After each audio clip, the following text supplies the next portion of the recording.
నమస్తే. Welcome to our channel. మన ఛానల్‌లో వాస్తుకి సంబంధించి దోమల నాగేంద్ర గారు ఎనర్జీ పవర్ వాస్తుకి సంబంధించి ఎన్నో విషయాలు మనకు వివరిస్తూ ఉన్నారు. సో, ఆయన్నడిగి మరిన్ని విషయాలు తెలుసుకునే ప్రయత్నం చేద్దాం. నమస్కారం నాగేంద్ర నమస్తే. గారు. సో, నాగేంద్ర గారు చెప్పండి మామూలుగా మనకి టాయిలెట్స్ అనేది చాలా ఇంపార్టెంట్ అండి. కొంతమంది 3 పెట్టుకుంటుంటారు, 4 పెట్టుకుంటుంటారు. ఎక్కడ పెట్టుకోవాలి అనేది ఫస్ట్ పాయింట్. దానికి సంబంధించిన సెప్టిక్ ట్యాంక్ ఎక్కడ పెట్టుకోవాలి? అలాగే మన వాటర్ చాలా ఇంపార్టెంట్ కాబట్టి సంపు సంప ఎక్కడుండాలి? అవును. ఈ విషయాల గురించి ఓకే వివరించండి. మేడం. మీరడిగిన 3 చాలా ముఖ్యమైనయి. ఒక ఓకే. ఇంటికి చాలా అత్యవసరమైనవి కూడా. అవి వాస్తుపరంగా ఎక్కడ పెట్టుకోవాలి? ఎక్కడ నిర్మిస్తే బావుంటుందని చాలా మందికి కూడా సంశయం ఉంటుంది. సో, దాన్ని ఒకసారి ఒకాడ పెట్టుకున్న తర్వాత కూడా భయపడుతూ ఉంటారు. ఇది రైట్ ప్లేసా? కాదా? అనేది. సో, ఇప్పుడు ఇవి చాలా ముఖ్యమైనయండి. కానీ మేడం గారు అడిగినట్టు టాయిలెట్స్ అనేది వాస్తవంగా వాస్తులో టాయిలెట్స్ లేవు. వాస్తు ఎప్పుడైతే పుట్టిందో అప్పుడు టాయిలెట్స్ లేవు. మన పూర్వకాలంలో కూడా మన ఇళ్లల్లో చూసినప్పుడు టాయిలెట్స్ అనేటివి ఇంట్లో ఉండేటివి కాదు. అవును. ఎందుకంటే టాయిలెట్ అంటేనే కంప్లీట్ నెగెటివ్ ఎనర్జీ అండి. సో, అప్పుడు ఇంట్లో తిని బయట ప్రాంతానికి వెళ్ళేవాళ్ళు. ఇప్పుడు బయట తిని ఇంటి ప్రాంతానికి ఇంట్లోకి వస్తూ ఉన్నారు. సో, అది నెగెటివ్ కంప్లీట్‌గా టాయిలెట్ అనేది నెగెటివ్ ఎనర్జీ. ఓకే. సో, అయినా వాస్తు పరంగా ఎక్కడ పెట్టుకోవాలనే దాని మీద మనం ఆలోచిద్దాం. సో, జనరల్‌గా మనం చూసినప్పుడు ఈ డైరెక్షన్‌లో వెస్ట్ డైరెక్షన్‌లో వచ్చినప్పుడు వెస్ట్ వైపు మనం టాయిలెట్ పెట్టుకోవాలంటే ఎక్కడ పెట్టుకోవాలి? సో, వెస్ట్ సైడ్ వచ్చినప్పుడు అండి ఎప్పుడైనా ఇది ఇక్కడ ఈ ప్రాంతం వరకు వాయువ్యం వరకు వదిలేసి అంటే ఇది 9 పార్ట్స్‌గా డివైడ్ చేసుకొని హ్మ్. 9 పార్ట్స్‌లో 2 పార్ట్స్ అంటే ఇది 1 ఇది 2 ఇది 1 ఇది 2 అనుకోండి. ఈ 2 పార్ట్స్‌ను తీసేసి ఓకే. రిమైనింగ్ ప్లేస్‌లో ఇక్కడ టాయిలెట్ పెట్టుకోవడం అనేది ఒక మంచి స్థానం ఇది. ఓకే. సో, అంటే కంప్లీట్‌గా ఇక్కడ 9 పార్ట్స్‌గా డివైడ్ చేసిన తర్వాత 2 హ్మ్. పార్ట్స్ 2 కట్ పార్ట్స్ చేసి, వదిలేసి మిగిలిన పార్ట్స్‌లో మిగిలిన పార్ట్‌లో పెట్టుకోవచ్చు. పెట్టుకోవడం హ్మ్. మంచిది. అంటే హ్మ్. ఇమ్మీడియేట్‌గా ఇక్కడే ఉంటే చాలా మంచి రిజల్ట్ ఇస్తుంది. ఇంకొక వైపు సార్ లేదు ఇక్కడ అంటే కంప్లీట్‌గా ఇది పెట్టుకునే ప్లేసు. ఇది పెట్టుకునేది. ఇంకొకటి వచ్చేసి ఇక్కడ కూడా 2 పార్ట్స్‌గా 2 పార్ట్స్‌గా డివైడ్ చేసి ఇక్కడ పెట్టుకోవాలి. అంటే ఓకే. అప్పుడు ఏమవుతుంది అంటే ఈ నైరుతి అనేది ఎస్కేప్ అవుతుందనమాట. ఈ 2 హ్మ్. హ్మ్. పార్ట్స్‌లోనే నైరుతి ఉంటుంది. సో, నైరుతిలో టాయిలెట్ పెట్టకూడదు, నిర్మించకూడదు. అది ప్రమాదానికి హెచ్చరిక. హ్మ్. నైరుతి టాయిలెట్స్ కంప్లీట్‌గా నైరుతి దోషాన్ని క్రియేట్ చేస్తాయి. సో, హ్మ్. ఇంతకుముందు కాలంలో ఇచ్చేవారు. 1980 కల్చర్‌లో నైరుతిలోనే టాయిలెట్స్ ఇచ్చేవారు. ఇప్పటికి కూడా పాత 80స్‌లో కట్టిన ఇళ్లలో ఇప్పటికి కూడా నైరుతిలో టాయిలెట్ ఉంది. ఓకే. ఆహ్, అప్పుడున్న వాళ్ళు కూడా ఇప్పటికి కొంతమంది ఇస్తున్నారు. చాలామంది మారిపోయారు. ఈ నైరుతిలో గనుక మీ ఇంట్లో టాయిలెట్ ఉంటే తీసేయండి. ఇమ్మీడియేట్‌గా తీసేయండి. అక్కడ పెట్టుకోవడం వల్ల యాక్సిడెంట్స్ అవుతాయి. ప్రమాదాలు, సర్జరీసు, ఓకే. నైరుతి దోషం పూర్తిగా నైరుతి టాయిలెట్ వల్ల వస్తుంది. సో, ఇక్కడ మాత్రం పెట్టుకోకుండా పెట్టుకోవాల్సిన ప్లేస్ ఏంది అంటే, ఇక్కడ నైరుతిని వదిలిపెట్టేసి ఇక్కడ పెట్టేసుకోండి. ఇది పడమర సంబంధించిన స్థానం. అలాగే సౌత్ దిక్కొచ్చినప్పుడు కూడా హ్మ్. ఇక్కడ కూడా ఆగ్నేయం ఉంటుందండి. 1, 2 పార్ట్స్ వదిలేసి ఆగ్నేయంలో ఇక్కడ టాయిలెట్ పెట్టుకోవచ్చు. అంటే ఇక్కడున్న 1, 2 పార్ట్స్ వదిలేసుకొని ఆగ్నేయం దిక్కు. ఆగ్నేయం అనగానే చాలామంది ఏం చేస్తారంటే ఇక్కడ టాయిలెట్ కడుతూ ఉంటారు. ఇది రాంగ్ ప్లేస్ అనమాట. ఆగ్నేయంలో ఓకే. ఎప్పుడూ టాయిలెట్ కట్టకూడదు. మరి చాలా ఇళ్లల్లో కనబడుతూ ఉంటుంది. జనరల్‌గా మీరు కూడా ఆలోచించండి. ఆగ్నేయం అంటే ఫైర్ జనరేట్ అయ్యే ప్లేస్. నిప్పు హ్మ్. పుట్టాలి హ్మ్. అక్కడ. అవును. ఇంట్లో ఆగ్నేయం దిక్కు కిచెన్ పెడతాము. అవును. ఇక్కడ పూర్వకాలంలో ఆగ్నేయం దిక్కు ఫైర్ పెట్టేవాళ్ళు. నిప్పు హ్మ్. హ్మ్. వస్తూ ఉండేది. అప్పుడు ఇంట్లో ఎలాంటి దోషాలు ఉండకపోయేది. చాలా హ్యాపీగా ఉండేవాళ్ళు. So, okay. ఎప్పుడైతే ఆగ్నేయం మూలకు గాని, ఆగ్నేయంలో టాయిలెట్ తీసుకొచ్చి వస్తే అనారోగ్య సమస్యలొస్తాయి. ఆర్థిక ఇబ్బందులవుతాయి. పెళ్ళిళ్ళు కూడా కావు. ఎవరైనా ఇంట్లో పెళ్లి కావట్లేదంటే నేను ముందు వెళ్లి చూసేది ఇది ఈ 2 స్థానాలే చూస్తాను. సో, ఇక్కడ ఓకే. ఆగ్నేయంలో టాయిలెట్ ఉంది అంటే మ్యారేజ్ డిలే చేస్తుంది, డిస్టర్బెన్స్ చేస్తుంది. మరి వేస్తూ ఉంటారు గదా! అంటే అవగాహన రాహిత్యంతో వేస్తూ ఉంటారు. So, okay. మీరేం చేయాలి అంటే ఈ ఆగ్నేయాన్ని వదిలేసి ఇటువైపు రావాలి. సో, హ్మ్. ఇక్కడ కూడా ఇక్కడికొచ్చేసి దక్షిణ నైరుతి. ఇక్కడ హ్మ్. 2 పార్ట్స్ వదిలేసిన తర్వాత ఇక్కడ పెట్టుకోవచ్చు. ఓకే. ఇక్కడ కూడా నైరుతిలో తీసుకురావకూడదు. దక్షిణ నైరుతి పనికిరాదండి. పడమర నైరుతి కూడా పనికిరాదు. మీరు ఈ నైరుతి భాగాన్ని తీసేసి ఇక్కడ వేసుకోవచ్చు. ఆగ్నేయ భాగాన్ని తీసేసి ఇక్కడ వేసుకోవచ్చు. ఓకే. ఎప్పుడైతే ఇక్కడ నైరుతిలో వస్తే మాత్రం చాలా ప్రమాదము. ఎవరన్నా ఇంట్లో ఉంటే తీసేయండి. రైట్. దానికి నో రెమెడీ. రెమెడీ ఉంది అన్నా కూడా అబద్ధము. అది హ్మ్. హార్ట్‌తో సమానము. హార్ట్‌కి ఏం రెమెడీస్ ఉండవు.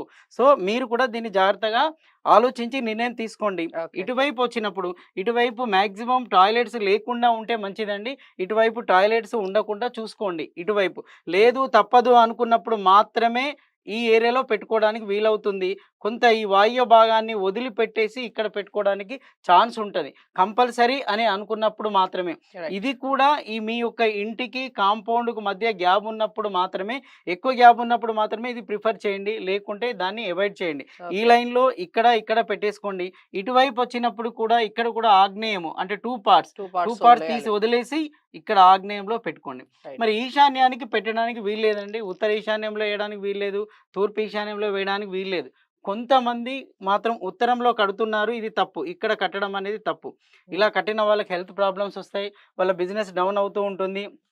ఇలా చేయడానికి వీల్లేదు. హ్మ్. మీరు ముఖ్యంగా కట్టుకోవాల్సింది వెస్ట్ సైడ్ ఫస్ట్ ప్రియారిటీ ఇచ్చుకోండి. సౌత్ సైడ్ సెకండ్ ప్రియారిటీ ఇచ్చుకోండి. తప్పనిసరి పరిస్థితుల్లో కావాలి అంటే ఆ తూర్పు సైడ్ ఆగ్నేయం వదిలేసి తూర్పు దిక్కు వేసుకోండి. మంచి రిజల్ట్స్ వస్తూ ఉంటాయి. అదే విధంగా ఇంట్లో కూడా చాలామంది అడుగుతూ ఉంటారు. ఏమని అంటే ఇంట్లో వచ్చేసినప్పుడు ఇల్లును మనం ఇట్లా డివైడ్ చేసినప్పుడు ఏమవుతుంది? ఇది మాస్టర్ బెడ్‌రూమ్ అవుతుంది. ఇది చిల్డ్రన్ బెడ్‌రూమ్ అవుతుంది. సో, మాస్టర్ బెడ్‌రూమ్‌లో కావాలి అనుకుంటే మీరు అవకాశం ఉంటే ఇక్కడ వేసుకోండి. ఇది ఓకే. ఇది ఇది మంచి ప్లేసే. ఇది మంచి ప్లేసే.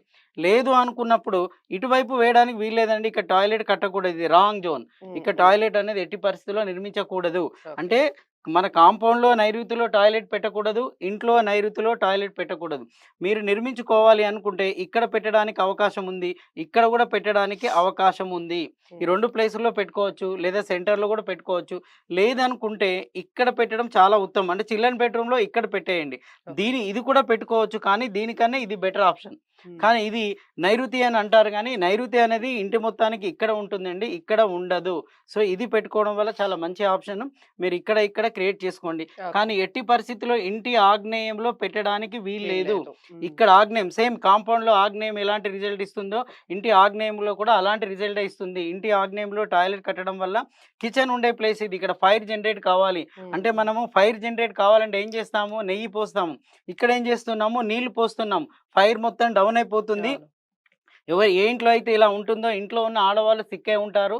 వాళ్ళు హ్యాపీగా ఉండరు. ఆనందంగా ఉండరు. ఆర్థిక ఇబ్బందులు వస్తూ ఉంటాయి. కేవలం ఈ టాయిలెట్ చేసే మాయ అలాంటిది. హాస్పిటలైజ్డ్ ఇన్సిడెంట్స్ కూడా ఎక్కువగా ఉంటాయి. సో, సాధ్యమైనంత వరకు ఇక్కడ పెట్టకండి. సో, ఈ జోన్‌లో పెట్టుకోండి. తర్వాత వచ్చేసినప్పుడు ఇటువైపు ఎక్కడ కూడా అవకాశం లేదండి. కొన్ని ఇళ్లల్లో ఏం చేస్తూ ఉంటారు అంటే ఇక్కడ బెడ్‌రూమ్ వచ్చిందనుకోండి. సో, ఇక్కడ కూడా ఇస్తూ ఉంటారు. ఇది కూడా తప్పే. నార్త్ సైడ్ టాయిలెట్ కూడా తప్పే. ఇలా వచ్చిన వాళ్ళకు కూడా ఆర్థిక ఇబ్బందులు, బిజినెస్ డౌన్ అవుతూ ఉంటుంది. హెల్త్ ఇష్యూస్ ఎక్కువగా వస్తూ ఉంటాయి. అక్కడ లేకుండా చూసుకోండి. అంటే కాంపౌండ్‌లో గానీ, తర్వాత ఇంట్లో చూసుకోండి. తర్వాత మేడం గారు అడిగినట్టు సెప్టిక్ ట్యాంక్ ఎక్కడ పెట్టుకోవాలి? అది. సెప్టిక్ అంటే ట్యాంక్ ఇప్పుడు ఈ మొత్తం ఇంటికి సంబంధించి ఒకటే దగ్గర పెట్టాలండి సెప్టిక్ ట్యాంక్? ఇంటి మొత్తానికి సంబంధించి ఒకే కాడ పెట్టాలండి. ఒక ఓకే. ఛాన్స్ ఏంటి అంటే నార్త్ నుంచి మిడిల్‌లో తీసుకొని ఇటువైపు రావాలి. రైట్. ఇటువైపు అంటే ఇక్కడ వాయువ్యం తీసేసేయాలి. నార్త్ మిడిల్ నుంచి వచ్చి ఇక్కడ ఏసుకున్నారనుకోండి సెప్టిక్ ట్యాంక్ హ్మ్. మంచి రిజల్ట్ అంటే వాయువ్యంలో వేయకూడదు సెప్టిక్ ట్యాంక్. రైట్. సో, వాయువ్యం దాటేసి రావాలి. హ్మ్. మళ్ళీ వేస్తున్నప్పుడు ఏంటి అంటే ఇక్కడ ఎట్లాగో డోర్ రాదు. డోర్‌కి ఎదురుగా రావడానికి వీల్లేదు. పిల్లర్ కూడా ఇక్కడ పిల్లర్ వచ్చిందనుకోండి పిల్లర్‌లో కూడా పడకుండా చూసుకోండి. ఓకే. ఇదొక బెస్ట్ ప్లేస్ అండి. సెకండ్ ప్లేస్ వచ్చేసి ఇటువైపు వచ్చినప్పుడు ఇది మిడిల్. హ్మ్. తూర్పు మిడిల్‌లో ఇక్కడి నుంచి ఇటువైపు తర్వాత ఆగ్నేయం దాటేసి ఈ మిడిల్ మధ్యలో ఇచ్చేసుకోవాలండి. ఓకే. సో, అది కూడా మంచి ప్లేస్ అన్నమాట. సెప్టిక్ ట్యాంక్ అది కూడా మంచి ప్లేసు. కొన్ని సందర్భాల్లో ఏం చేస్తున్నారంటే ఇక్కడ మెట్ల కింద ఇస్తూ ఉంటారు. అవును. సో, ఇక్కడ స్టెప్స్ ఉంటాయి. మెట్ల కింద ఇచ్చినప్పుడు కూడా ఏం గమనించాలి అంటే ఇది వాయువ్యము క్రాస్ అయిందా లేదా? హ్మ్. హ్మ్. లేదనుకోండి వాయువ్యంలో పడిందనుకోండి గొయ్యి అనమాట. అప్పుల ఓకే. పాలవుతారు. మానసిక సంఘర్షణ పెరుగుతూ ఉంటుంది. ఎడతెరగని సమస్యలు వస్తూ ఉంటాయి. Long term suffering zone. డబ్బుతో సమస్య తీరదది. సో, హ్మ్. ఇది కుంగి కుమిలిపోవడానికి అవకాశం ఉంటుంది. అదే విధంగా ఇంకొంతమంది ఏం చేస్తారు అంటే మెట్ల కింద సెప్టిక్ ట్యాంక్ ఇస్తూ ఉంటారు. ఇక్కడ ఇవ్వచ్చు. కానీ ఈ సెప్టిక్ ట్యాంక్ అనేది కాంపౌండ్ చూసుకొని వాయువ్యం దాటినంక ఇవ్వడం అనేది బెటర్ అన్నమాట. ఓకే. సో, ఇక్కడ సెప్టిక్ ట్యాంక్ ఇవ్వచ్చు. ఇక్కడ వాయువ్యం దాటిన తర్వాత ఇవ్వచ్చు. ఇక్కడ వాయువ్యం అనేది ఇంటికి చూడకూడదు. కాంపౌండ్ చూడాలి. ఇక్కడ ఇవ్వచ్చు. ఇక్కడ ఇవ్వచ్చు. అలాగే ఓకే. మేడం గారు అడిగినట్టు సంపు. సంప్ అనేది ఎక్కడొస్తుంది? రైట్. సంప్ ఎక్కడొస్తుంది అన్నప్పుడు మీరు చూడండి. సంపు అనేది జనరల్‌గా మనం ఇలా చూసుకొని ఇక్కడ ఇవ్వకూడదండి సంపు. దీనికి ఇటువైపు ఉత్తర ఈశాన్యము కానీ, తూర్పు ఈశాన్యంలో గాని సంపు ఇచ్చుకోవచ్చు. ఓకే. లేదు అనుకున్నప్పుడు నార్త్ నుంచి ఇటువైపు ఎక్కడైనా ఇచ్చుకోవచ్చు. హ్మ్. ఈ జోన్‌లో ఎక్కడ వీలవుతే అక్కడ. సో, పిల్లర్‌కి ఎదురుగా రావకూడదండి. పిల్లర్‌లో పడకూడదు. ఇలా రాకుండా ఇటువైపు గాని, ఇటువైపు గాని. ఇటువైపు వచ్చినప్పుడు మళ్ళీ డోర్‌కి ఎదురుగా కూడా పడకూడదు. రైట్. సో, ఇలా చూసుకొని ఇక్కడ సంపు కానీ సంపు ఈ ఏరియాలో ఎక్కడ ఇవ్వడానికి వీల్లేదు. ఈశాన్యంలో ఇచ్చుకోవడం చాలా మంచిది. హ్మ్. లేదా తూర్పు మధ్యలో నుంచి అటువైపు ఈశాన్య దిక్కు, ఉత్తర మధ్య నుంచి ఉత్తర ఈశాన్య దిక్కు సంపు ఇవ్వడం వల్ల మంచి ఫలితాలొస్తాయి. సంపు ఇవ్వడం వల్ల నైరుతిలో బలం పెరుగుతుంది. కొందరు అడుగుతూ ఉంటారు, ఈ సంపు అవసరం ఏముంది అని. హ్మ్. సంపు తప్పనిసరి పెట్టుకోవడం వల్ల వాస్తు బలం అనేది చేకూరుతుంది. ఓకే. ఎందుకంటే పూర్వకాలంలో ఈశాన్యంలో పెద్ద బావులుండేటివి. హ్మ్. ఎప్పుడైతే హ్మ్. పెద్ద బావులుండేటివో మీరు చూడండి విలేజ్‌లో గొడవలు, కొట్లాటలు ఏమి ఉండకపోయేటివి. హ్మ్. ఎందుకు? ఇల్లు చిన్నది, నిర్మాణం చిన్నది, బావి పెద్దది. చాలా పెద్ద బావి 30 ఫీట్, 40 ఫీట్ వరకు లోతుగా ఉంటుంది. కనీసం 10 ఫీట్ల వరకు రేడియస్ ఉంటుంది. బావి పెద్దది, ఇల్లు చిన్నది కాబట్టి నైరుతిలో సమస్యలు ఉండేటివి కావు. ఇప్పుడున్న ఓకే. అపార్ట్మెంట్‌లో గాని, మన ఫ్లాట్‌లలో గాని చూడండి ఇల్లు చాలా పెద్దది. కానీ హ్మ్. హ్మ్. ఇక్కడ ఈ బోర్ అనేది చాలా చిన్నది. దాంతో గొడవల సమస్యలు వస్తూ ఉన్నాయి. ఈ కిచెన్‌లో కూడా ఫైర్ జనరేట్ చేయట్లేదు ఈ కాలంలో ఇప్పుడు. కిచెన్‌లో ఫైర్ జనరేట్ చేయట్లేదు. కిచెన్‌లో ఎప్పుడైతే ఫైర్ జనరేట్ చేస్తామో ఇంట్లో హ్మ్. ఆగ్నేయంలో ఫైర్ జనరేట్ అయితే వాస్తు దోషాలు పోతూ ఉంటాయి. పూర్వకాలంలో చూడండి ఇక్కడ షెడ్డేసి ఇక్కడ ఫైర్ డెవలప్ చేసేవాళ్ళు. హ్మ్. ఇప్పుడు చూడండి ఇంట్లో చిన్న స్టవ్ ఉంటుంది. బిల్డింగ్ పెద్దది. స్టవ్ చిన్నది. ఫైర్ చాలా చిన్నగా ఉంటుంది. దానివల్ల వాస్తు దోషాలు పోకుండా ఓకే. దోషాలు పెరుగుతూ ఉన్నాయండి. హ్మ్. సో, మీకు అన్ని వివరంగా అర్థమైనాయని అనుకుంటూ 100% ఉంటున్నాను. అండి. చాలా చక్కగా వివరించారు. మొత్తానికి టాయిలెట్స్ ఎక్కడుండాలి? అలాగే టాయిలెట్స్‌కి సంబంధించిన సెప్టిక్ ట్యాంక్ ఎక్కడుండాలి? వీటన్నిటిని కలుపుతూ మనకి వాటర్ చాలా ఇంపార్టెంట్ కాబట్టి సంప్ ఎక్కడుండాలి? నాగేంద్ర గారు చాలా చక్కగా వివరించారు. మరో మంచి వీడియోతో మళ్ళీ కలిసే ప్రయత్నం చేస్తామండి. నమస్తే.